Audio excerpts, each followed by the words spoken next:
ನಮಸ್ಕಾರ. ಚಿನ್ನಯ್ಯ ಏಕೆ ಉಲ್ಟಾ ಹೊಡೆದ? 2 ವರ್ಷದ ಹಿಂದೆ ಏನು ಹೇಳಿದ್ದ, ಇವಾಗ ಏನು ಹೇಳ್ತಾ ಇದ್ದಾನೆ, ಪ್ರತಿಯೊಂದು ನಿಖರವಾಗಿ ತನಿಖೆ ಆಗಲೇಬೇಕು. ಷಡ್ಯಂತ್ರದ ಹಿಂದೆ ಇರ್ತಕ್ಕಂಥ ವ್ಯಕ್ತಿಗಳು ಯಾರು?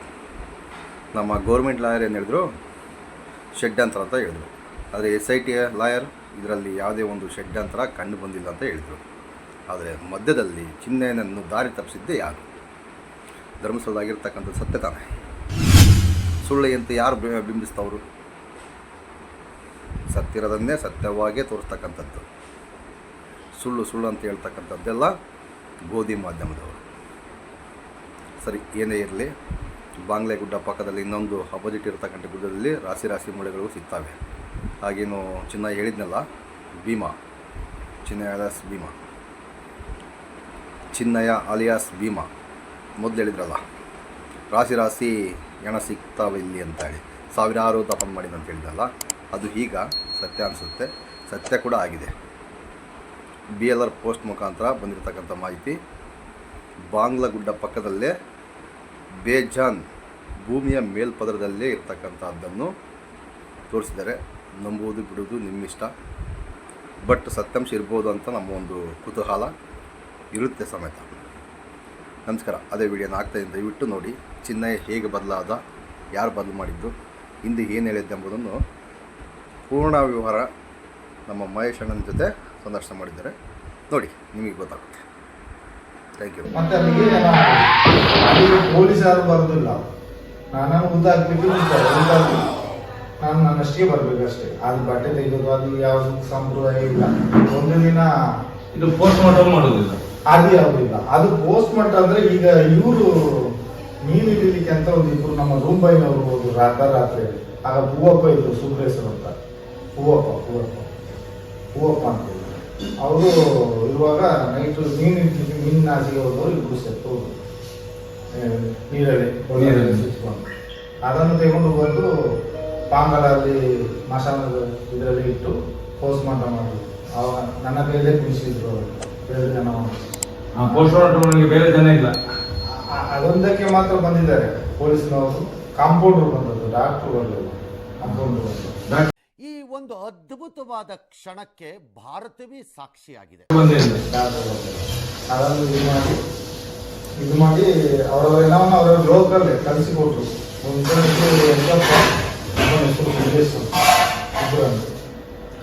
ಎಲ್ಲಿ ನಮ್ಮ ಲೋಕಲ್ ಅಲ್ಲಿ ಮುಂಬೈ, ಅದು ಅದೇ ಕತೆ. ಈಗ ಹೂವಪ್ಪ ಅಂತ ಇದ್ದಾರೆ.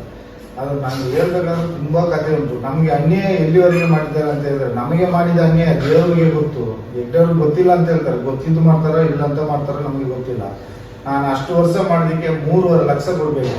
ಯಾವುದು ಗೊತ್ತಿಲ್ಲ ಅಂತ ಹೇಳಿದ್ರೆ ಮಾತನಾಡುವ ಮಂಜುನಾಥನಿಗೆ ಗೊತ್ತಿರಲೇ ಗೊತ್ತಿಲ್ಲ. ಇದೊಂದು ಬದುಕಿ, ಇದೊಂದು ಜನ್ಮವೇ, ಎಂತಹ ದುರ್ವಿಧಿ, ಇದೆಂತಹ ದುರ್ವಿಧಿ. ಭಗವಂತನಿಗೆ ಗೊತ್ತಿದೆ. ಅಲ್ಲ, ಸತ್ಯ. ಈ ಮಾತನಾಡುವ ಮಂಜುನಾಥಿಗೆ ಗೊತ್ತಿರಬೇಕಲ್ಲ. ನಾವು ನಂಬುದು ದೇವರು. 6 ಕಟ್ಟು ದುಡ್ಡು ತಂದ್ರು, 500 ರೂಪಾಯಿ ನೋಟು, 6 ಕಟ್ಟು ದುಡ್ಡು ತಂದ್ರು ನಮ್ಮನ್ನು ಕಳಿಸೋದು ಅಂತೇಳಿ. ನಮ್ಮನ್ನು ಕಲಿಸ್ಲಿಕ್ಕೆ ಉದ್ದೇಶ ಸೌಜನ್ಯ ವಿಷಯದಲ್ಲಿ ನೀವು ಆ ಕಡೆ ಈ ಕಡೆ ಮಾತಾಡ್ತೀರಿ ಅಂತೇಳಿ ಕಲಿಸಿದ್ರು ನಮ್ಮ. ಅಲ್ಲಲ್ಲಲ್ಲಲ್ಲ, ಟ್ಯಾಂಕ್ ಚಿನ್ನ. ಈ ಪ್ರೀತಿ, ಪ್ರೋತ್ಸಾಹ, ಬೆಂಬಲ ಹಿಂಗೆ ಇರಲಿ ಚಿನ್ನ. ನಾ ಸಾಯೋವರೆಗೂ ಬರೆಯಲ್ಲ ಚಿನ್ನ. ಥ್ಯಾಂಕ್ ಯು ಚಿನ್ನ, ಥ್ಯಾಂಕ್ ಯು. 6 ಕಟ್ಟು ದುಡ್ಡು ತಂದು ಬರೀ 2 ಕಟ್ಟು ದುಡ್ಡಲ್ಲಿ ಮಾತ್ರ ನಮಗೆ ಭಾಗ ಮಾಡಿದ್ರು. ನನ್ನ ಹೆಂಡತಿಗೆ, ನನಗೆ, ನನ್ನ ಭಾಗ್ಯ ಅಕ್ಕನಿಗೆ ಅಷ್ಟು ಮಾಡಿ ಪ್ರತಾರಾದ್ರೆ ಲಾರಿಯಲ್ಲಿ ರೋಡ್ ತುಂಬಿಸಿ ಹೋಗುವ ತನಕ ನನ್ನೊಟ್ಟಿಗೆ ಅಲ್ಲಿ ರಾಜೇಶ್ವರ ನಿಲ್ತಾರೆ. ಯಾರು ರಾಜೇಶ್? ಅವರು ಸೂಪರ್ವೈಸರ್, ಧರ್ಮಸ್ಥಳದ ನೇತ್ರಾವತಿ ಸೂಪರ್ವೈಸರ್. ನೇತ್ರಾವತಿ ಅಂತ ಹೇಳಿದ್ರೆ ಅದು ಗವರ್ಮೆಂಟ್ ಜಾಗ, ಅದು ಗವರ್ಮೆಂಟ್ ಜಾಗ. ಮತ್ತೆ ಇವರಿಗೆ ಅಲ್ಲಿ ಇವರ ಸೂಪರ್ವೈಸರ್ ಇರೋದು ಸರ್ಕಾರದ ಇರ್ಬೇಕು. ಸರ್ಕಾರದ ಯಾವ್ದು ಇಲ್ಲ ಅಲ್ಲಿ. ನಾವು ಯಾರನ್ನು ಕಲ್ಲ ಅಂತ ಹೇಳ್ತೀವಿ, ಅವರನ್ನೇ ಪೊಲೀಸ್ ಹಿಡ್ಕೊಂಡು ಹೊಡಿಲಿಕ್ಕೆ ಅಲ್ಲದೆ ನಾವು ಹೇಳಿದವರನ್ನೇ ಅವ್ರು ಹಿಡ್ಕೊಂಡು ಹೊಡಿಬೇಕು. ಹಾಗೆ ಯಾಕಂದ್ರೆ ನಾನು ಸರಿ ಈ ಕೈಯಲ್ಲಿ ತುಂಬಾ ಮಂದಿಗೆ ಹೊಡ್ತೀನಿ, ನನಗೆ ಜನಗಳು ಹೊಡಿತಾರೆ ಗೊತ್ತಾದ್ರೆ. ಯಾಕಂದ್ರೆ ಇವರು ಹೇಳಿ ನಾನು ಹೊಡಿಯೋದು. ಆ ಡ್ಯಾಮ್ ಮೇಲೆ ಬರುವಾಗೆಲ್ಲ ತುಂಬಾ ಜನರು ರಕ್ತ ಬರುವಾಗೆಲ್ಲ ಹೊಡ್ತಿದ್ದೇವೆ. ಅದೆಲ್ಲ ಪೊಲೀಸ್ನವ್ರ ಕೆಲಸ. ನಮ್ಮನ್ನ ಒಂದು ಅದ್ಭುತವಾದ ಕ್ಷಣಕ್ಕೆ ಭಾರತವೇ ಸಾಕ್ಷಿಯಾಗಿದೆ. ಎಲ್ಲ ಇಟ್ಕೊಂಡು ಹೊಡಿಸಿದ್ದಾರೆ. ಒಬ್ಬರಿಗೆ ಹೊಡೆದು ಮೂಗಲ್ಲೆಲ್ಲ ರಕ್ತ ಬಂದು ಭಯಂಕರ. ನಿನ್ನ ಅಪ್ಪಂದ ಡ್ಯಾಮ್ ಆಗಿ ಈಗೆಲ್ಲ ಅಬ್ರೋಜಸ್ ಮಾಡಿ ಎಲ್ಲ ಹೋಗಿ ತುಂಬಾ ಜನ ರಕ್ತ ಸುರಿಸಿ ಹೋಗಿದ್ದಾರೆ. ಏನಿಲ್ಲ ಒಂದು ಅಯ್ಯಪ್ಪ ಸ್ವಾಮಿಗಳು ಊಟ ಮಾಡುವಾಗ ಒಂದು ಕಾರಿನ ಹೊಗೆ ಹೋಯ್ತು ಅಂತೇಳಿ ಅವ್ರು ಗಲಾಟೆ ಮಾಡಿದಕ್ಕೆ ಆಗ ಸುಂದರ್ ಗೌಡ ಇದ್ದಾರೆ, ಯಾರು ಸೂಪ್ರೇಸರು, ಕಲ್ಲಲ್ಲಿ ಬೀರಿದ್ದಾರೆ ಎಲ್ಲರಿಗೆ. ಕಲ್ಲಲ್ಲಿ ಹೋದ್ರೆ ಲಾಸ್ಟ್ ಸ್ವಾಮಿಗಳಿಗೆ ಕೋಪ ಆಗಿ ಒಬ್ಬ ಅಯ್ಯಪ್ಪ ಸ್ವಾಮಿಗಳು ಮತ್ತ ಸ್ವಾಮಿಗಳೆಲ್ಲ ಸರಿಯಾಗಿದ್ದಾರೆ. ಅಯ್ಯಪ್ಪ ಇದೊಂದು ಬದುಕಿ, ಇದೊಂದು ಜನ್ಮವೇ, ಎಂತಹ ದುರ್ವಿಧಿ, ಇದೆಂತಹ ದುರ್ವಿಧಿ. ಎಲ್ಲ ಸೇರಿಬಿಟ್ಟಲ್ಲ, ಕಲ್ಲು ತಗೊಂಡು ಹೊಡೆದು ಎಲ್ಲ ಅದ್ರ 3 ಹೋಟ್ಲಿದೆ, ಕಾಡಿಗೆ ಹೊಡಿದ್ದೇವೆ. ಮುಂಬೈನವರೆಲ್ಲ ಚೆಲ್ಲಬಲ್ಲಿಯಾಗಿ ಕಾಡಿಗೆ ಹೊಡಿದ್ದೇವೆ. ಮತ್ತೆ ಅಷ್ಟು ಪಕ್ಕ ಅಲ್ಲಿ ಧರ್ಮಸ್ಥಳಕ್ಕೆ ಫೋನ್ ಮಾಡಿ ಹೇಳಿ ದ್ವಾರದಲ್ಲಿ ಪೊಲೀಸ್ನವರನ್ನು ನಿಲ್ಲಿಸಿ ಇವರು ಹೆಡ್ಡವರಿಗೆ ಕಂಪ್ಲೇಂಟ್ ಮಾಡ್ಲಿಕ್ಕೆ ಬಿಡ್ಲೇ ಇಲ್ಲ, ಅಲ್ಲೇ ಹೊರಗೆ ಓಡಿಸಿ. ಹೂ ಸ್ಟಾಪ್ಡ್ ಯು? ನಿಮ್ಮನ್ನ ತಡೆದಿರುವವರು ಯಾರು? ಅಲ್ಲಿಂದ ಓಡಿಸಿ ಒಳಗೆ ಅಯ್ಯಪ್ಪನವರು ಒಳಗೆ ಬಿಡಲಿಲ್ಲ. ಅಲ್ಲಿ ಗೋಮಠ ಬೆಟ್ಟದಿಂದ ಗೋಮಠ ಬೆಟ್ಟ ಟರ್ನ್ ಅಲ್ಲಿ ಕೆಳಗೆ ಒಂದು ಬರ್ತದೆ, ಈ ಕಡೆ ಪಾಂಬಳಕ್ಕೆ ಒಂದು ಮಣ್ಣು ದಾರಿ, ಈ ಕಡೆ ಪಾಂಬಳದಿಂದ ಮೇಲೆ ಅದೇ ದಾರಿ ಇಲ್ಲಿ ಹತ್ತಿರಕ್ಕೆ ಬರ್ತದೆ. ಈ ಸೆಂಟ್ರಲ್ ಪ್ಲೇಸ್ ಅಲ್ಲಿ ಒಂದು ಯಾರ್ ರೋಡ್ ಇದೆ, ಹೋಗ್ತಾ ಒಂದಿದೆ, ಆಚೆಯಿಂದ ಬರುವಾಗ ಫಸ್ಟ್ ಯಾರ್ ರೋಡ್ ಹತ್ರ ಕೆಳಗಡೆಗೆ ಪ್ಲೇಸ್ ಇದೆ. ಆ ಪ್ಲೇಸಿನಲ್ಲಿ ಏನಿಲ್ಲದ ನಾನು ಊತಾಕಿದೆ 70 ಏನ 75 ಏನಾದಷ್ಟು ಊತಾಕಿದೆ. ಸ್ಮಶಾನ ಅಲ್ಲ, ಅದು ಸ್ಮಶಾನ ಅಲ್ಲ. ಅದನ್ನ ನಾನು ಅಲ್ಲಿ ಅಲ್ಲಿ ಗಾಡಿ ಇದೆಲ್ಲ ತರಕಾರಿ ತಳ್ಕೊಂಡು ಹೋಗಿ ಬಸ್ ಸ್ಟ್ಯಾಂಡಿನಿಂದ ತರಕಾರಿ ತಳ್ಕೊಂಡು ಹೋಗೋ ಗಾಡಿ, ಆ ಗಾಡಿಯಲ್ಲೆಲ್ಲ ಹೆಣವನ್ನ ಹಾಕಿ ತಳ್ಕೊಂಡು ಬಂದು ಅಲ್ಲಿ ಗುಡಿ ತೆಗೆದು ಊತಾಕೋದು. ಈಗ ಒಂದು ಲೈನು, ಈಗ ಒಂದು ಲೈನು, ಈ ಕಡೆಯಿಂದ ಒಂದು 7-8, ಆ ಕಡೆಯಿಂದ 7-8. ಇಲ್ಲಿ ನನಗೆ ಗೊತ್ತಾಗ್ತದೆ ಅದು ಯಾವುದು ಒಣಗಿದೆ ಅಂತ. ಅದನ್ನು ತೆಗೆಯೋದು ಅಲ್ಲಿಗೆ ಊಟಾಕೋದು, ಎಲ್ಬೆಲ್ಲ ಮೇಲೆ ಬರ್ತದೆ, ಅದನ್ನ ಹಾಕೋದು, ಮತ್ತೆ ಅದು ಹಾಕುವಾಗ ನಾಡ್ದು ನೂರು ಬರ್ತದೆ, ಈ ಕಡೆ ಊಟಾಕೋದು. ಅಲ್ಲಿ ಅಷ್ಟು ಜನ ಊಟಾಕೋದು. ಇಲ್ಲಿ ನೇತ್ರಾವತಿ ಹತ್ರ ಲೆಕ್ಕವೇ ಇಲ್ಲ, ಒಳ್ಳೆ ಬದಿಯಲ್ಲೆಲ್ಲ ಲೆಕ್ಕವೇ ಇಲ್ಲ. ಮತ್ತೆ ಅಲ್ಲಿ ಧರ್ಮಸ್ಥಳದಲ್ಲಿ ಎಲಿಮೀಟರ್ ಶಾಲೆ ಹತ್ರ ಒಂದು ಈ ಕಡೆ ಭಟ್ರದು ಮನೆ, ಭಟ್ರ ಮನೆ, ದೇವರು ಪೂಜೆ ಮಾಡೋದು ಭಟ್ರ ಮನೆ. ನಮ್ಮ ಅವರು ಸರಿ ನನಗೆ ಅಷ್ಟು ಇದಿಲ್ಲ, ಅವರು ಧರ್ಮಸ್ಥಳ STM ಓದ್ತಾ ಇದ್ದಾರೆ ಮಗಳು. ಅಲ್ಲ ಕಾಲೇಜ್ ಇದು ನೀವು ಏನೋ ಉಳ್ಳೋ ಜಾಗ ಭಟ್ರ ಮನೆಯಲ್ಲಿ, ಅದು ಬಾವಿ ಬಾವಿ ಎಲ್ಲಿ ಅದು? ಅಲ್ಲಿ ಎಲಿಮೆಂಟರಿ ಶಾಲೆ ಇದೆ, ಹೈಸ್ಕೂಲ್ ಇದೆ ಅವ್ರದ್ದು. ಆ ಶಾಲೆಯ ಹಿಂಬದಿಯಲ್ಲಿ, ಈ ಹೈಸ್ಕೂಲ್ ಇಲ್ಲ, ಆ ಕಡೆ ಶಾಲೆ ಇದೆ ನೋಡಿ, ಆ ಶಾಲೆಯ ಹಿಂಬದಿಯಲ್ಲಿ ಅವ್ರದ್ದು ಮನೆ. ಆ ಊರಿಗೆ ಹೋಗೋದು STM ಕಾಲೇಜಲ್ಲಿ. ಇಲ್ಲಿ ಓದ್ತಾ ಇದ್ರು.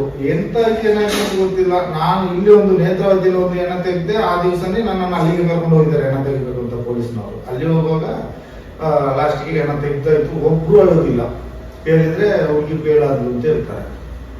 ಒಂದು ರವಕ್ಕೆ ನಮ್ಗೆ ಅಷ್ಟೇ ಡಾವಣಿ. ಎಲ್ಲಿ ಹುಡುಗಿಯದು? ಧರ್ಮಸ್ಥಳದೇವ್ರಿ, ಧರ್ಮಸ್ಥಳದಲ್ಲಿ ಭಟ್ರ ಹುಡುಗಿ. ಅದನ್ನು ಸೂಸೈಡ್ ಅಂತ ಹೇಳಿ ನೇಣ ಹಾಕಿದ್ರು. ಅವರು ಎಂತ ಮಾಡಿ ಓಪನ್ ಮಾಡಿದ್ರು, ದಪ್ಪನ್ ಮಾಡಿದ್ರೆ ಎಂತ ಬರ್ತದೆ, ನಾನು ತೆಗೆದುಕೊಟ್ಟು ಬಂದೆ ಜನವನ್ನು. ಮತ್ತೆ ಆ ಬಾಬಲಿ ಬೆಟ್ಟದ ಟರ್ನಲ್ಲಿ ಹೀಗೆ ಒಂದು ಹಿಂಗ್ಸು, ವೈಟ್ ಸೀರೆ ಉಂಟು ಹಿಂಗ್ಸು, ಅದು ಕೇರಳ ಹಿಂಗ್ಸು ಅಂತ ಕಾಣ್ತದೆ. ಅದೇ ಮಣ್ಣು ದಾರಿ ಇಳಿಯೋದು ಅಂತ ನೋಡಿದ್ವಿ. ಅಲ್ಲಿ ಒಂದು 3 ಬಂಡೆಯಾಗಿ ಇತ್ತು. ಆ ಬಂಡೆ ಬದಿಯಲ್ಲಿ ಮಣ್ಣು ಮಾಡಿದ್ದಾರೆ. ಜಾಸ್ತಿ ಗುಂಡಿ ತೆಗಿಲಿಕ್ಕೆ ಆಗಲಿಲ್ಲ, ಒಂದು ಲೆವೆಲ್ಗೆ ಗುಂಡಿ 1-2 ಈಗ ಸ್ಟೇಷನ್ ಇದೆ ಅದರ ಪಕ್ಕನ. ಅಲ್ಲಿ ಇಲ್ಲ, ಬಾಹುಬಲಿ ಬೆಟ್ಟದಲ್ಲಿ. ಬಾಹುಬಲಿ ಬೆಟ್ಟ ಮೇಲೆ ಬಾಹುಬಲಿ ಬೆಟ್ಟ ಈಗ ಟರ್ನ್ ಒಂದು ತಿರುಗುತ್ತಿದ್ದಾರೆ. ಬಾಹುಬಲಿ ಬೆಟ್ಟ ಟರ್ನ್ ಆ ಬಾಂಗ್ಲಕ್ಕೆ ಇಳಿಯುವ ಒಂದು ಮಣ್ ರೋಡ್ ಬರ್ತದೆ. ಹೌದು, ಅಲ್ಲಿ ಒಂದು ಬದಿಯಲ್ಲಿ ಇತ್ತು ಹೆಂಗಸು, ರಸ್ತೆ ಬದಿಯಲ್ಲಿ. ರಸ್ತೆ ಬದಿಗೆ ಸ್ವಲ್ಪ ಅಲ್ಲಿಗೆ ಅಲ್ಲಿ 2 ಬಂಡೆಗಳು ಇದೆ, ದೊಡ್ಡ ಬಂಡೆ ಒಟ್ಟಿಗೆನೆ ಗುಡಿ ತೆಗೆದು ಅಲ್ಲಿಗೆ ಮಣ್ಣು ಮಾಡಿದೆ. 2.5 ಫೀಟು ಮಣ್ಣು ಮಾಡಿದೆ ನಾನು. ಮತ್ತೆ ಇಲ್ಲಿ ಭಟ್ರ ಹೋಟ್ಲ್ ಇದೆ ನೋಡಿ, ಕೆಳಗೆ ನೇತ್ರಾವತಿ ಹತ್ರ ಕೆಳಗಡೆ ಸಂಘದ ಭಟ್ರ ಹೋಟ್ಲ್ ಇದೆ. ಅಲ್ಲಿ ಒಂದು ಏನೋ ಸಿಕ್ತು. ಅದೊಂದು 14 ವರ್ಷ 12-14 ವರ್ಷ ಹುಡುಗಿ ಇರಬೇಕು. ಪೆಟ್ಟಿಕೋಟೆ ಆಗ್ತದೆ ಹುಡುಗಿ, ಎತ್ತಿ ಇಲ್ಲ, ಸೀರೆಯಲ್ಲಿ ಕಟ್ಟಿದ್ದಾರೆ. ಕಟ್ಟಿನ ಸೇತುವೆಯಿಂದ ಇಳಿಸಿದ್ರು ಅಂತ ಗೊತ್ತಿಲ್ಲ, ಹೇಗೆ ಅಂತ ಗೊತ್ತಿಲ್ಲ. ಸೀರೆ ಉದ್ದಕ್ಕೂ ಇದೆ. ಅದನ್ನು ಆ ಕಡೆ ಬಂದು ತೇಲ್ಕೊಂಡೇ ಇತ್ತು. ಮತ್ತೆ ಅದನ್ನು ಒಂದು ದಿವಸ ನೋಡಿ ಬಾಡಿ ಸಿಗುವ ಜಾಗದಲ್ಲಿ ಸ್ವಲ್ಪ ಈ ಕಡೆ ಅಲ್ಲೇ ಅಲ್ಲಿ ಭಟ್ರ ಹೋಟ್ಲ್ ಇದೆ ನೋಡಿ, ಈ ಕಡೆ ಸಂಕ ಕೆಳಗೆ ಸಂಕ ಇದೆ ನೋಡಿ, ದೊಡ್ಡ ಸಂಘ, ಸಣ್ಣ ಸಂಘ, ಹೌದು. ಸಣ್ಣ ಸಂಘದ ಹೊತ್ತಿಗೆ ಹಾ, ಹಾ, ಹಾ. ಅಲ್ಲಿ ಒಂದು ಭಟ್ರ ಹುಟ್ಟಿದೆ. ಅಲ್ಲಿ ಆ ಹೆಣವನ್ನು ಅಲ್ಲೇ ನದಿ ಬದಿಯಲ್ಲಿ ಅಲ್ಲೇ ಮಣ್ಣು ಮಾಡಿ ಹಾಕಿದೆ.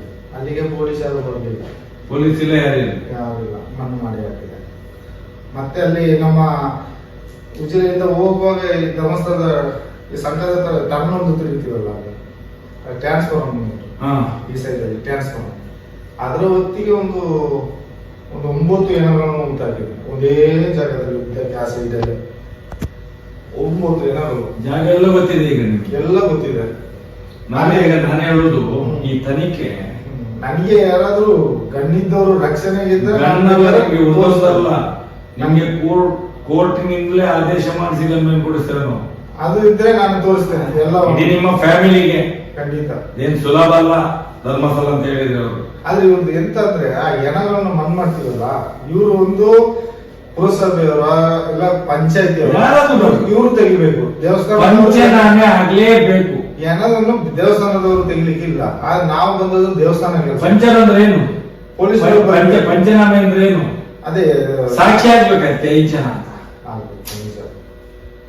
5 ಜನ ಸಾಕ್ಷಿ ಆಗ್ಬೇಕಂತೆ ಪಂಚರುಗಳು. ಒಂದು ಹೆಣವನ್ನು ಉಳ್ಬೇಕಾದ್ರೆ ಪಂಚನಾಮೆ ಆಗ್ಬೇಕು ಅಂತ ಯಾಕೆ ಹೇಳುದು? ಪಂಚನಾಮೆ ಅಂದ್ರೆ ಏನು? ಶೋಧನೆ ಪಂಚರುಗಳು ಬೇಕಾದಕ್ಕೆ ಸಾಕ್ಷಿ. ಈಗ ಅದು 5 ಮಂದಿಯನ್ನು ಇಟ್ಟು ಇದನ್ನು ಇದು ಮಾಡುದು. ಪಂಚರ್ ಡ್ಯಾಮೇಜ್ ಆಗಿದ್ದಕ್ಕೆ ಸೌಜನ್ಯ ಸಾಕ್ಷಿ. ಹೇಗೆ ಗೊತ್ತುಂಟಾ? ಸೌಜನ್ಯ ಸತ್ಲು ಎಲ್ಲ ತಂದ್ರು, ಮಾಡಿದ್ರು, ಏನೋ ಮಾಡಿದ್ರು. ಆದ್ರೆ ಮಾಡಿದಾಗ ಆ ಸಿಕ್ಕಿದ ಏನವನ್ನು ಫ್ಯಾಮಿಲಿ ಅವರಲ್ಲಿ ಹೋಗ್ಲಿಕ್ಕೆ ಬಿಟ್ರಿಲ್ಲ, ಇದು ಇಲ್ಲ. ಇವಂದು 2-3 ವ್ಯಾನ್ ಬಂತು. ಇಲ್ಲಿ BC ರೋಡ್ ಆ ಕಡೆಯಿಂದ ಬಂತು. ಅಲ್ಲಿ ಸತೀಶ್ ರೋಡ್ ಪಕ್ಕಕ್ಕೆ ಬಂದು ನಿಲ್ತು. ನಾವು ನೋಡುದು ಏನಪ್ಪ ಹೀಗೆ ಬಂತು. ನಾಯೆಲ್ಲ ಕರ್ಕೊಂಡು ಬಂದ್ರು. ನಾಯೆಲ್ಲ ಕರ್ಕೊಂಡು ಹೋಗುದು ಇನ್ನು ನೋಡ್ತಾರೆ. 3 ಜನ ಎಲ್ಲ ಹೋಗ್ಲಿಕ್ಕೆ ಬಿಡ್ಲಿಲ್ಲ. ಲಾಸ್ಟಿನಲ್ಲಿ ಇವರು ಹೋಗುದು ಎಲ್ಲಿಗೆ? ಅದು ರಸ್ತೆ ಬದಿಯಲ್ಲಿ ನಿಲ್ಲಿಕ್ಕೆ. ಅಲ್ಲಿ ಹೋಗ್ಲಿಲ್ಲ ಹೆಣ ಹತ್ರಕ್ಕೆ ಹೋದದ್ದು ಯಾರು? ಧರ್ಮಸ್ಥಳದ ಪೊಲೀಸ್ನವರು, ಈ ಬೆಳ್ತಂಗಡಿ ಪೊಲೀಸ್ನವರು, ಇವ್ರು ಮಾತ್ರ ಅಲ್ಲಿಗೆ ಹೋಗುದು. ಧರ್ಮಸ್ಥಳ ಪೊಲೀಸ್ನವರು ಇವರು ಬಂದವರು ಅಲ್ಲಿಗೆ ಹೋಗ್ಲೇ ಇಲ್ಲ. ಸುಮ್ಮನೆ ಎಂತ ಮಾಡಿದ್ರೆ, ಏನ್ ಮಾಡಿದ್ರು, ಸಾಕ್ಷನಾಶ ಮಾಡಿದ್ರೆ, ಎಂತ ಮಾಡಿದ್ರ ಅಲ್ಲಿ ಇವರು ಹೋಗ್ಲೇ ಇಲ್ಲ. ನಿಂತರು, ಅರ್ಧ ಗಂಟೆಗೆ ಬಂದ್ರು, ಕಾರ್ಕೊಂಡು ಹೋದ್ರು. ಎಲ್ಲ ವಾಪಸ್ಸೆ. ಆ ದಿವಸ ಇವ್ರಿಗೆ ಎಂತದೋ ಮಾನಸಿಕ ಆಗಿ ಸೌಜನ್ಯನ ತಾಯಿಯನ್ನು ತಗೊಂಡು ಹೋಗಿ ಬೆಣಕ ಆಸ್ಪತ್ರೆಯಲ್ಲಿ ನುಗ್ಗಿದ್ರು. ಯಾರು? ಅವರು ತೋಟದವರು ಒಬ್ರು ಮ್ಯಾನೇಜರ್.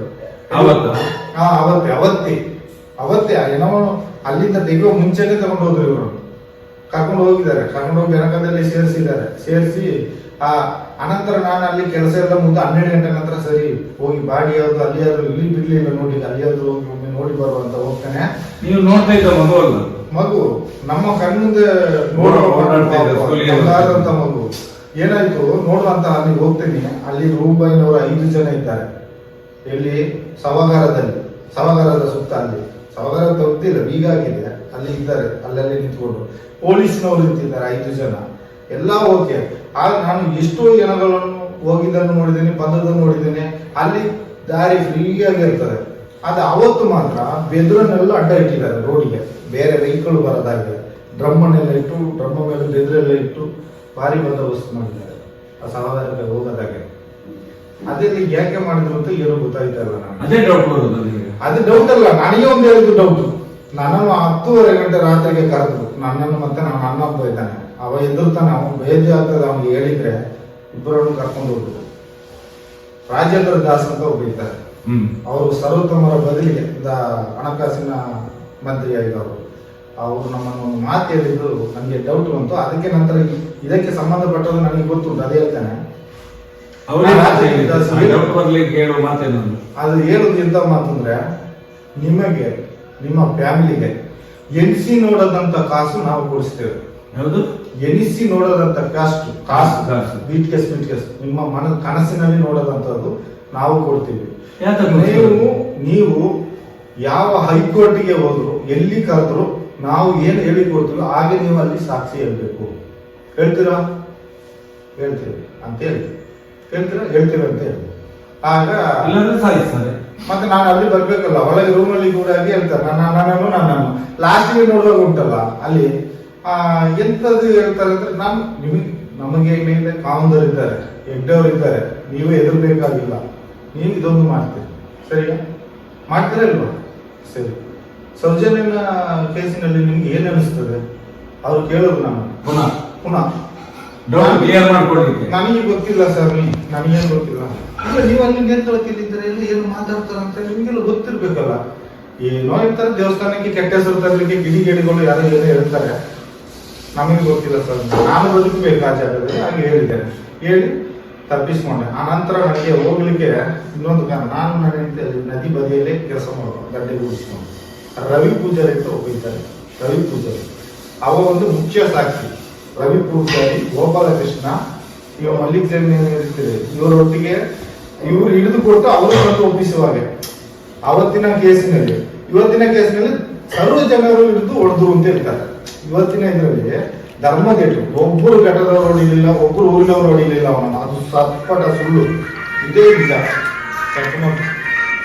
ಇದೇ ನಿಜ. ಯಾರು ಹೊಡಿಲಿಲ್ಲ, ಯಾರು ಇದು ಮಾಡಲಿಲ್ಲ. ಆದರೆ ಹಿಡಿದು ಕೊಟ್ಟದೇ ಇವರೇ. ಇವರಿಗೆ ಒಂದು ಮಲ್ಲಿಗೆ ಜೈನ ಹ್ಯಾಬಿಟ್ ಏನಂದ್ರೆ, ಅವನಿಗೆ ಬೆಟ್ಟದಲ್ಲಿ ಹೋಗುದು, ಸ್ಟೆಪ್ಪಿನಲ್ಲಿ ಈ ಕಡೆಯಿಂದ ಹೋಗ್ತಾನೆ, ಅಲ್ಲಿ ಫೋಟೋ ತೆಗೆದು ಅದೆಲ್ಲ ರತ್ನರಾಜರು ಫೋಟೋ ಸ್ಟುಡಿಯೋ ಇಟ್ಟಿದ್ರು ಬೆಟ್ಟದಲ್ಲಿ. ಅಲ್ಲಿ ಒಳ್ಳೆ ಒಳ್ಳೆ ಹುಡುಗಿಯರು ಬಂದ್ರೆ ಸುಮ್ಮನೆ ಮಾತಾಡೋದು, ನಂಬರ್ ಕೊಡೋದು, ಅವ್ರಿಗೆ ಅದೊಂದು ಕಾಮನಲ್ಲಿ ಸೋಕಿ. ನಾನು ನನ್ನ ಹೆಂಡತಿಯನ್ನು ಹೊರಗೆ ಸಪ್ರೇಟ್ ನಿಲ್ಲಿಸಿ ನಾನು ಅವರೊಟ್ಟಿಗೆ ಹೋಗುದು ಇರ್ತವ ಅಂತ ನಾನು ನೋಡುವಾಗ ಅದೇ. ಆಮೇಲೆ ಲಾಸ್ಟಿಗೆ ಇವರೊಟ್ಟಿಗೆ ನಾವು ಚಂದದಲ್ಲಿ ಇರೋದು, ನಮಗೆ ಏನಿಷ್ಟಿಲ್ಲ. ಇವರು ಎಂತ ಮಾಡಿದ್ರು, ಅಲ್ಲಿ ಬಾಹುಬಲಿ ಬೆಟ್ಟದ ವಿಗ್ರಹದ ಹಿಂದೆಗಡೆ ಜೈನರಿಗೆ ಅಂತ ಒಂದು ಗೆಸ್ಟ್ ಹೌಸ್ ಇದೆ. ಅದು ಜೈನರಲ್ಲಿ ತಂಗಿ ನಾನು ಒಂದು ದಿವಸ ನೋಡಿಲ್ಲ, ಅದು ಗೆಸ್ಟ್ ಹೌಸ್. ಅದು ಓಡಿ ಹೆಂಚು ಓಡಿ ಹಾಕಿದ ಗೆಸ್ಟ್ ಹೌಸ್, ಅಟ್ಯಾಚ್ ಬಾತ್ರೂಮ್ ಎಲ್ಲ ವ್ಯವಸ್ಥೆ ಉಂಟಲ್ಲಿ. ಮಧ್ಯಾಹ್ನ ಹೊತ್ತಿಗೆ 3-4 ಗಂಟೆ ಹೊತ್ತಿಗೆ ಅವ್ರು ಮಲ್ಲಿಕ್ ಜೈನು ಮತ್ತೆ ರಾಘವೇಂದ್ರ ಅಂತ ಹೋಗಿದ್ದಾನೆ ಸ್ಟುಡಿಯೋದವ. ಅವಾಗ ಫೋಟೋ ಆ ಕಾಸಲ್ಲಿ ಒಂದು 5 ರೂಪಾಯಿ 10 ರೂಪಾಯಿ ಎಲ್ಲ ಕೊಟ್ಟು ಮಕ್ಕಳು ರೂಪಾಯಿ ಕಳಿಸಿ ಅಪ್ಪಣದಿಂದ ಬಜ್ಜಿ ಅದು ಇದು ಎಲ್ಲ ಕಳಿಸಿದ್ರೆ ಅವರೊಟ್ಟಿಗೆ ನಾನು ಕೂತ್ಕೊಂಡು ತಿಂತೀವಿ. ಅವ್ರು ಕೊಡ್ತೀವಿ, ಗೆಸ್ಟ್ ಹೌಸಲ್ಲಿ ಕೂತ್ಕೊಂಡು ಮಧ್ಯಾಹ್ನ ಹೊತ್ತಿಗೆಲ್ಲ ತಿಂತೀವಿ. ಆ ಕಾಂಪೌಂಡ್ ಹೊರಗೆ ಇರುತ್ತಲ್ಲ, ಈಚೆ ಸೈಡಲ್ಲಿ ಕಾಂಪೌಂಡ್ ಬದಿಯಲ್ಲಿ ಬರಲಿಕ್ಕೆ ಒಂದು ಗೇಟ್ ಕಟ್ ಮಾಡಿ ಇಟ್ಟಿದ್ದಾರೆ. ಇವರು ಈ ಕಡೆಯಿಂದ ಬಂದರೆ ಅಲ್ಲೇ ಹೀಗೆ ಹೋಗ್ಬೋದು, ಗೆಸ್ಟ್ ಹೌಸ್ಗೆ ಹೋಗ್ಬೋದು, ಮೇಲೆ ಬೆಟ್ಟಕ್ಕೆ ಹೋಗ್ಬೋದು ಸ್ಟೆಪ್ಪಲ್ಲಿ. ಆ ಥರ ಒಂದು ಜಾಗ ಇಟ್ಕೊಂಡಿದ್ದಾರೆ. ಅದೇ ಅವರು ಏನು ಸೋಕಿಗೆ ಇಟ್ಕೊಂಡಿದ್ದಾರೆ ಗೊತ್ತಿಲ್ಲ, ಹಾಗೆ ಇಟ್ಕೊಂಡಿದ್ದಾರೆ. ಮತ್ತೊಂದು ಆ ದಾರಿಯಲ್ಲಿ ಹೋದ್ರೆ ಎಲ್ಲಿ ಹೋಗ್ತದೆ ಅದು ಕಾಡಿಗೆ? ಇಲ್ಲ, ನಾವೀಗ ಕೆಳಗಿಂದ ತಾರ್ ರೋಡಲ್ಲಿ ಬರ್ತೀವಿ. ಮೇಲೆ ಹೋಗುವಾಗ ಬಾಹುಬಲಿ ಬೆಟ್ಟದ ಕಾಂಪೌಂಡ್ ಸಿಗ್ತದೆ ನೋಡಿ, ಆ ಸೈಡಲ್ಲಿ ಬೇರೆ ಇದು ಕಂಬಿ ಎಲೆಯನ್ನು ಕಟ್ ಮಾಡಿ ಇಟ್ಟಿದ್ದಾರೆ. ಒಂದು ದೊಡ್ಡ ಬಂಡೆ ಉಂಟು, ಬಂಡೆ ಸೈಡಲ್ಲಿ ಹೋದ್ರೆ ಇದು ಗೆಸ್ಟ್ ಹೌಸ್ ಒಳಗೆ ಸಹ ಹೋಗ್ಬೋದು. ಅಲ್ಲಿ ಸ್ಟೆಪ್ ಹಾಕಿದ್ರೆ ಬಾಹುಬಲಿ ಬೆಟ್ಟದ ಒಳಗೆ ಹೋಗ್ಬೋದು. 2 ಕಡೆ ಸ್ಟೆಪ್ ಇದೆ. ಹಾಗೆ ಈಗ ಚುನಾಯಿಸೋದು ಇದು ಹೀಗೆ ಇತ್ತು. ಈಗ ಸೌಜನ್ಯ ಕೇಸ ತನಕ ಅವ್ರು ಕಚೇರಿಲಿ ಇಲ್ಲ, ಅದರ ನಂತರ ಕಚೇರಿಲಿಕ್ಕೆ ಪೋಸ್ಟಿಂಗ್ ಮಾಡಿ ಕೊಟ್ಟಿದ್ದಾರೆ ಅಂತ ಕಾಣ್ತದೆ, ಏನಂತ ಗೊತ್ತಿಲ್ಲ. ಆದ್ರೆ ಈ ರವಿರಾಜನು, ರವಿ ಪೂಜಾರಿ ಮತ್ತೆ ಗೋಪಾಲಕೃಷ್ಣ ಇವರಲ್ಲಿ ಬಾಹುಬಲಿ ಬೆಟ್ಟದಲ್ಲಿ ಡ್ಯೂಟಿ ಆಗಿದೆ ಸರ್. ಡ್ಯೂಟಿ ಇವರೊಟ್ಟಿಗೆ ಶಿವಕುಮಾರ ಕೊಡಿ ಇದ್ದು ಇನ್ನಿಬ್ರು. ಆದ್ರೆ ಇವ್ರು ಮೈನ್ ಇವರು ಅವರಿಬ್ರು ಅವರ ಎಸ್ಕೇಪ್, ಅವರ ಫ್ಯಾಮಿಲಿ ಇದ್ದ ಕಾರಣ ಅವರೊಟ್ಟಿಗೆ ಹೋದ್ರು. ಅವರು ಇದರಲ್ಲಿ ಜೈನ್ ಆಗಲಿಲ್ಲ. ಇವನು ಸಂತೋಷನವ್ರನ್ನ ಹಿಡಿದುಕೊಟ್ರು. ಇವರಿಬ್ರು ಎಂತ ಮಾಡಿದ್ರು, ಇವರೊಟ್ಟಿಗೆ ಸೇರಿದ್ರು. ಯಾರು ಹಿಡ್ಕೊಂಡು ಬಂದದ್ದು ಇವರು, ಹಿಡಿದುಕೊಟ್ಟದ್ದು ಇವರಾದ್ರು, ಇವರು ಸೃಷ್ಟಿ ಮಾಡಿದ್ರು ಇವರಾದ್ರು. ಇವರನ್ನು ತಂದು ಒಪ್ಪಿಸೋದು. ಯಾಕಂದ್ರೆ ರೂಮ್ ಬಾಯ್ನವ್ರಿಗೆ ಅಲ್ಲಿ ಪವರ್ ಇರೋದು, ಪೊಲೀಸ್ನವ್ರಿಗೆ ಇಟ್ಕೊಡೋ ಪವರ್ ರೂಮ್ ಬಾಯ್ನವ್ರಿಗೆ. ಆದ್ರೆ ಇವರಿಬ್ಬರು ರೂಮ್ ಬಾಯ್, ಗೋಪಾಲಕೃಷ್ಣ ಮತ್ತೆ ರವಿ ಪೂಜಾರಿ.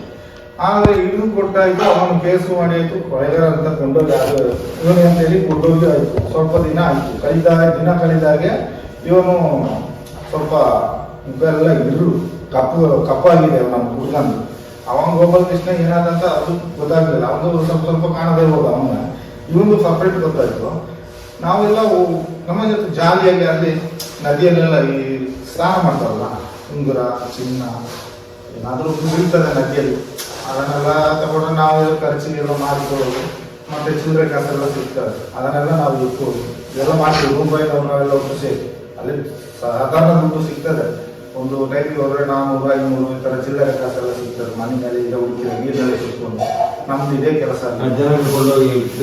ಈಗ ತಲೆ ಸುದ್ದಿ ಬಿಸಾಡ್ತಾರೆ ಕೆಲವರು. ಮತ್ತೆ ಕೆಲವರು ಈಗ ಮುಳುಗಿ ಎದ್ರಲ್ಲೆಲ್ಲ ಚೈನೆಲ್ಲ ಬಿದ್ದು ಹೋಗುತ್ತೆ, ಸೋಪ್ ಹಚ್ಚುವಾಗ ಉಂಗುರ ಬಿದ್ದು ಹೋಗುತ್ತೆ, ಮೂಗುತ್ತಿ ಏನೋ ಒಂದು ಕಳ್ಕೊಳ್ತಾರೆ.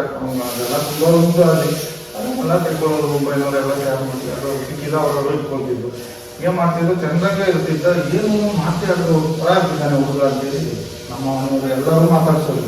ಅವನಿಗೆ ಆ ದಿವಸ ಈ ಹುಡುಗಿ ಕಿಡ್ನಾಪ್ ಆಗೋದು ಇವಾಗ ಇನ್ವಾಲ್ವ್ ಆಗ್ಬಿಟ್ಟಿದ್ದಾನೆ ರವಿ ಪೂಜಾರಿ. ಈಗ ಅವನ ಭಯಲ್ಲಿ ಬಂದು ನಮಗೆ ಗೊತ್ತು, ಆದ್ರೆ ನಮಗೆ ಗೊತ್ತಿಲ್ಲ ವಿಷಯ ಅಂತ ಸೌಜನ್ಯ ಕಿಡ್ನಾಪ್ ಆದರೆ ಇನ್ವಾಲ್ವ್ ಆಗಿದ್ದಾನೆ. ಇನ್ವಾಲ್ವ್ ಅಂದ್ರೆ ಕಾವಲಿಗೆ ಹೋಗಿರ್ಬೋದು, ಇಲ್ಲ ಅವನಿಗೆ ಏನಾದ್ರು ಊಟ ಏನಾದ್ರು ತರಿಸಿ ಆ ಇದ್ರಲ್ಲಿ ಇನ್ವಾಲ್ವ್ ಆಗಿರ್ಬೋದು, ಇಲ್ಲ ಕೂಗಿದ್ದೆಲ್ಲ ಕೇಳಿ ಅವನು ಆಗಿರ್ಬೋದು.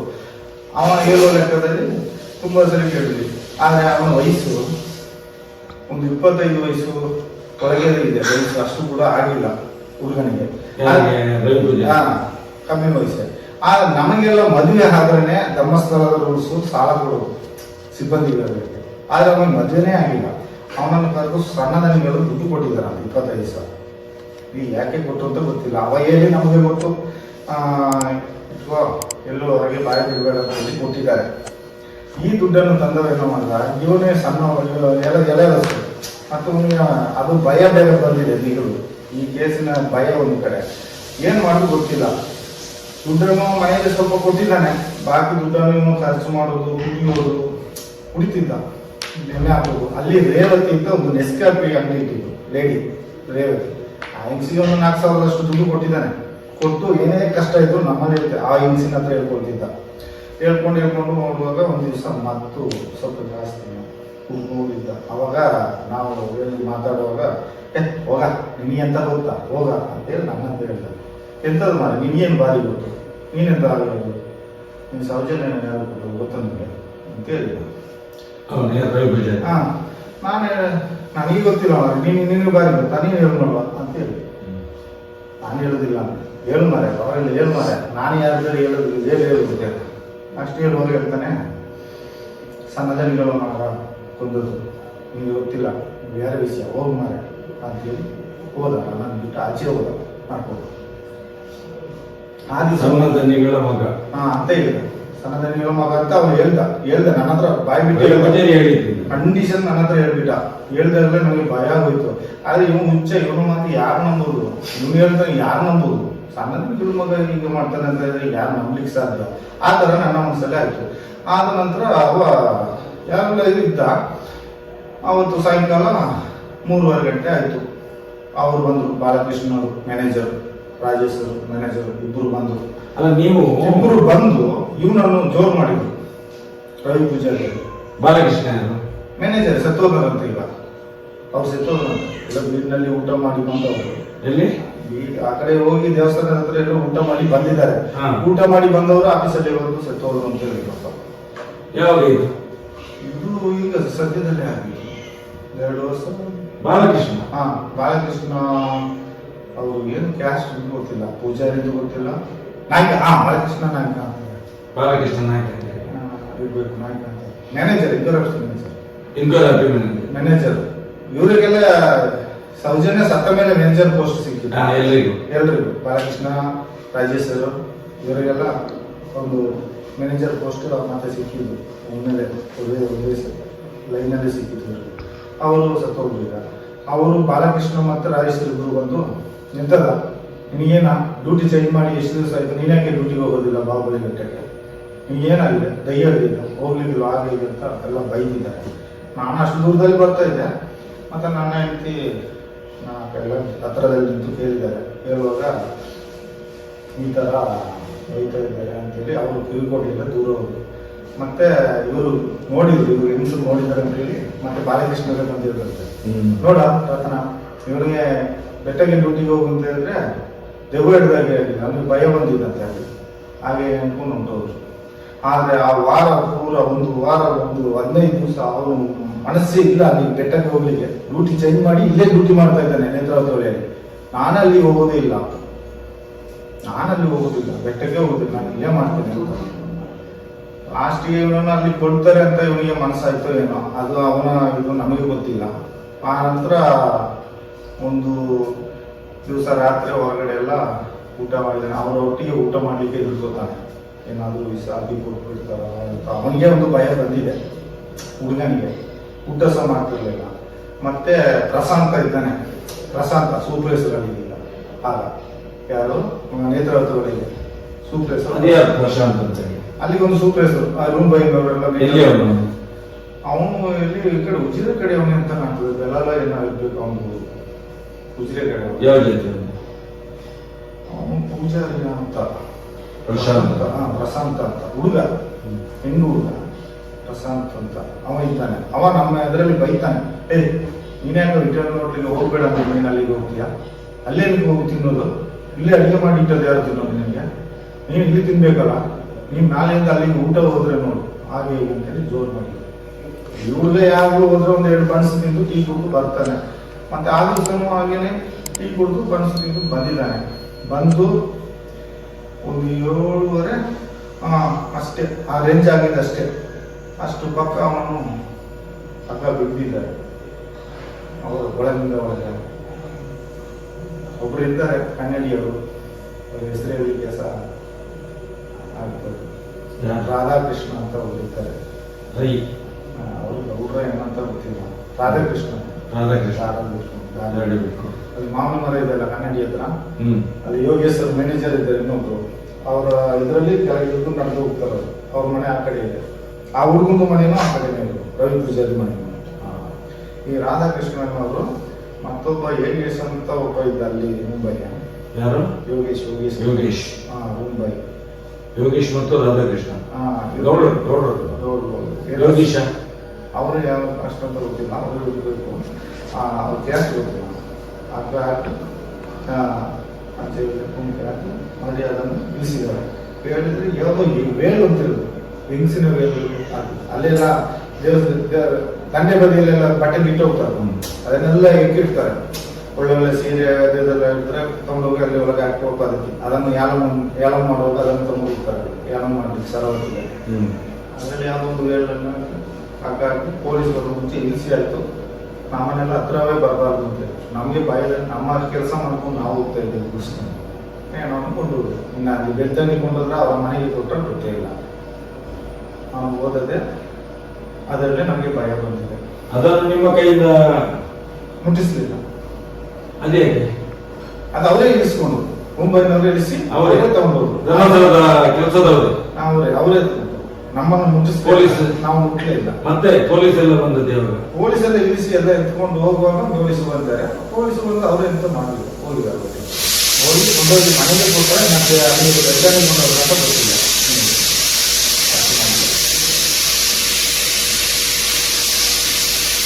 ಸಾಕ್ಷಿ ಅಂದ್ರೆ ನೀವು ನಮಗೆ ಬಂದ ಮಾಹಿತಿ ಅಂತ ಅಷ್ಟೇ ಇವನನ್ನು ನೋಡಿದ್ದೀರಾ? ಯಾರಿಗೆ? ಹರ್ಷೇಂದ್ರ ನೋಡಿದ್ದೇನೆ ಮಗನನ್ನು ಆ ಸಂದರ್ಭದಲ್ಲಿ 9, 10, 11 ತಾರೀಕಿಗೆ 11 ತಾರೀಕಿಗೆ ನಾನು ಕಾಣ್ಲಿಕ್ಕೆ ಇನ್ನೊಂದು ಸಾಕ್ಷಿ ಇತ್ತು, ಅದನ್ನು ಅಳಿಸ್ಬೇಕು. ಸಾಕ್ಷಿ ಮುಖ್ಯವಾದ ಸಾಕ್ಷಿ ಅಂದ್ರೆ ಆ ನೇಚುರೋಪತಿ ಹಾಸ್ಪಿಟಲ್ ಏನ್ ಹೇಳ್ತೀರಾ, ಹಾಸ್ಪಿಟಲ್ ಎದುರುಗಡೆ ಕ್ಯಾಮ್ರಾ ಇದೆ, ಅದು ಮಾತ್ರ ಜನಗಳಿಗೆ ಗೊತ್ತು. ಮತ್ತೊಂದು ಅದ್ರ ಎದುರುಗಡೆ ಒಂದು ಬಸ್ ಸ್ಟಾಂಡ್ ನಿರ್ಮಾಣ ಮಾಡಿದ್ರು ಮರದಲ್ಲಿ, ಕೈ ಹಂಚಲ್ಲ. ಅದರಲ್ಲಿ ಒಂದು ದೊಡ್ಡ ಡೂಮಿನಾಗಿ ಒಂದು ಕ್ಯಾಮ್ರಾ ಇಟ್ಟಿದ್ರು. ಅದು ಈ ಕಡೆ ಸತೀಶ್ ಹತ್ರ ಹೋಟ್ಲಿಂದ ನಮ್ಮ ನೇತ್ರಾವತಿ ಒಳಗಿಂದ ಹೀಗೆ ತಿಳ್ಕೊಂಡ್ರೆ ಆ ಸಂಘದವರಿಗೆ ಕಾಣ್ತಾ ಇತ್ತು, ತನ್ನವರಿಗೆ. ನಾವು ಯಾವ್ದಾದ್ರು ಜಾತ್ರೆಗೆ ಸುಮ್ಮನೆ ರೋಡಿಗೆಲ್ಲ ಕೊಟ್ಟಿರ್ಬೋದು, ಅದು ಕಾಣ್ತಾ ಇರ್ತದೆ. ನಾವಲ್ಲಿ ಟೀ ಕುಡಿಬೇಕಾದ್ರೆ ಸತ್ಸಲ್ ರೋಡ್ನಲ್ಲಿ ಮನೆಯಲ್ಲಿ ಕುಡಿತೀವಿ, ಅಲ್ಲಿ ಕ್ಯಾಮ್ರಾ ಮುಂದೆ ಕಾಣ್ತದೆ. ಕೆಲಸ ಮಾಡಿದ್ವಿ ಟೀ ಕುಡಿತಲ್ಲ ಅಂತ ಹೇಳಿ ಅದಕ್ಕಂತಲ್ಲ, ಒಂದು 10 ನಿಮಿಷ ವ್ಯವಸ್ಥೆಗೆ ಅಂತ ಅದರಲ್ಲಿ ಮನೆ ನಿಂತು ಕೊಡ್ತಿದ್ವಿ. ಆದ್ರೆ ಈಗ ನೋಡೋದು ಅಲ್ಲಿ ಆ ಬಸ್ ಸ್ಟ್ಯಾಂಡೇ ಇಲ್ಲ, ಕಣ್ಣಿಗೆ ಕಾಣೋದಿಲ್ಲ. ಬಸ್ ಸ್ಟ್ಯಾಂಡೇ ಬೋರ್ಕನ್ ಹೊಂಟೋಗಿದ್ದಾರೆ. ಬಸ್ ಸ್ಟ್ಯಾಂಡ್ ಇದ್ದ ಅಂತ ಇದೇ ಇಲ್ಲ, ಅಲ್ಲಿ ಗುರ್ತೇ ಇಲ್ಲ. ರಾಮನಂದರ ಮನೆಗೆ ಹೋಗೋದಾರೆ ಇಲ್ಲಿ ಒಂದು ಬಸ್ ಸ್ಟ್ಯಾಂಡ್ ಇತ್ತು. ನೋಡಿದ್ದೇನೆ, ಆ ಬಸ್ ಸ್ಟ್ಯಾಂಡ್ ಕೂಡ ಕ್ಯಾಮರಾ ದೊಡ್ಡದು ಇತ್ತು, ಇಷ್ಟು ದೊಡ್ಡದು, ನನ್ನ ತಲೆ ಸೈಜಲ್ಲಿ ಒಂದು ಕ್ಯಾಮರಾ ಇತ್ತು. ಅದೇ ಕೆಲಸ ಮಾಡ್ಕೊಂಡಿದ್ದೀಗ ರೌಂಡ ತಿರುಗೋ ಕ್ಯಾಮರಾ.